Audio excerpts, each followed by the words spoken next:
তুমি কি কখনো এমন একটি পৃথিবীর কল্পনা করেছ যেখানে তোমার বাড়ি, তোমার স্কুল, এমনকি তোমার গির্জাও জলের উপর ভাসবে? যেখানে তোমার বাড়ির উঠোনটি একটি বিশাল ঝিকিমিকি হ্রদ এবং তোমার প্রধান রাস্তাটি নৌকায় ভরা জলপথ? এটি কোনো ফ্যান্টাসি সিনেমার দৃশ্য নয়, এটি কম্বোডিয়ার টোনলে স্যাপ হ্রদের ভাসমান গ্রামের মানুষের দৈনন্দিন জীবন। আসুন ডুব দেই এবং এই অবিশ্বাস্য জীবনযাত্রার অন্বেষণ করি। দক্ষিণ পূর্ব এশিয়ার বৃহত্তম মিঠা পানির হ্রদ টোনলে স্যাপে আপনাকে স্বাগতম। এই হ্রদটি কেবল জলাশয়ের চেয়েও বেশি কিছু। এটি কম্বোডিয়ার হৃদয় এবং আত্মা, এবং একটি অনন্য সম্প্রদায়ের আবাসস্থল যারা তার পরিবর্তনশীল জোয়ারের সাথে নিখুঁত সামঞ্জস্যপূর্ণভাবে বাস করে। এখানে তুমি প্রথমেই যে জিনিসটি লক্ষ্য করবে তা হলো ঘরবাড়ি। এগুলি শক্ত মাটিতে নির্মিত নয়, বরং এগুলি উঁচু স্টিল্টের ওপর দাঁড়িয়ে আছে, কিছু 10 মিটার পর্যন্ত উঁচু, যা এগুলিকে নিরাপদে জলের ওপরে তুলে ধরে।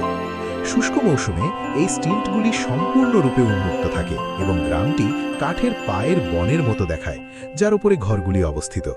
শিশুরা নিচের কাদামাটিতে খেলা করে এবং জীবন প্রায় স্বাভাবিক মনে হয়। কিন্তু যখন বর্ষা আসে তখন সব কিছু বদলে যায়। হ্রদটি নাটকীয়ভাবে ফুলে ওঠে এবং জল উঠে এই বাড়ির দরজায় এসে পড়ে।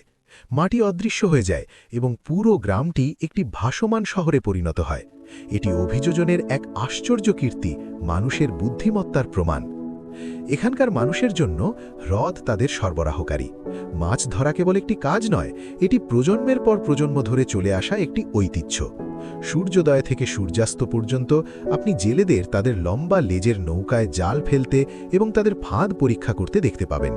তারা হ্রদের ছন্দ ঘনিষ্ঠভাবে জানে, কোথায় মাছ থাকবে এবং কখন। বিভিন্ন প্রজাতির মাছ এবং চিংড়ি সহ দিনের মাছ ধরা তাদের পরিবারকে খাওয়ায় এবং ভাসমান বাজারে বিক্রি করলে আয়ের যোগান দেয়। এই বাজারগুলি দেখার মতো দৃশ্য।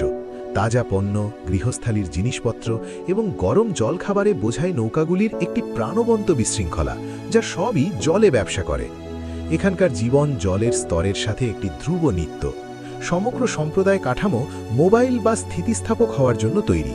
আপনি ভাসমান স্কুল পাবেন, যেখানে শিশুরা তাদের নিজস্ব ছোট নৌকায় করে ক্লাসে যায়। ভাসমান বাস্কেটবল কোর্ট, ক্লিনিক, এমনকি খ্রিস্টান গির্জাও রয়েছে, সবই জলের ওপর মৃদুভাবে নড়াচড়া করে। যখন কোনো এলাকায় জল খুব বেশি বা খুব কম হয়ে যায়, তখন কিছু পরিবার এমনকি তাদের পুরো বাড়িটি নতুন জায়গায় টেনে নিয়ে যেতে পারে। এটি একটি যাযাবর জীবনযাত্রা, তবে জলের ওপর।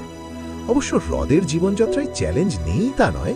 পরিষ্কার পানীয় জল, স্যানিটেশন এবং আধুনিক স্বাস্থ্যসেবা পাওয়া কঠিন হতে পারে। টোনলে স্যাপের বাস্তুতন্ত্র জলবায়ু পরিবর্তন এবং উজানের উন্নয়নের কারণেও হুমকির সম্মুখীন, যা মাছের মজুদ এবং তাদের ওপর নির্ভরশীল মানুষের জীবিকাকে প্রভাবিত করে। কিন্তু যা সত্যিই আলাদা তা হলো মানুষের অবিশ্বাস্য মনোভাব। তাদের হাসি উষ্ণ, তাদের স্বাগত অকৃত্রিম এবং তাদের স্থিতিস্থাপকতা অনুপ্রেরণাদায়ক। তারা এমন একটি পরিবেশে একটি প্রাণবন্ত স্বাবলম্বী সম্প্রদায় তৈরি করেছে, যা আমাদের বেশিরভাগই সম্পূর্ণরূপে অপরিচিত বলে মনে করবে। তারা জলের সাথে বাস করে, এর বিরুদ্ধে নয়, এর শক্তি এবং এর উপহারগুলিকে আলিঙ্গন করে। কম্বোডিয়ার হৃদয়ে এই যাত্রায় আমার সাথে যোগ দেওয়ার জন্য ধন্যবাদ।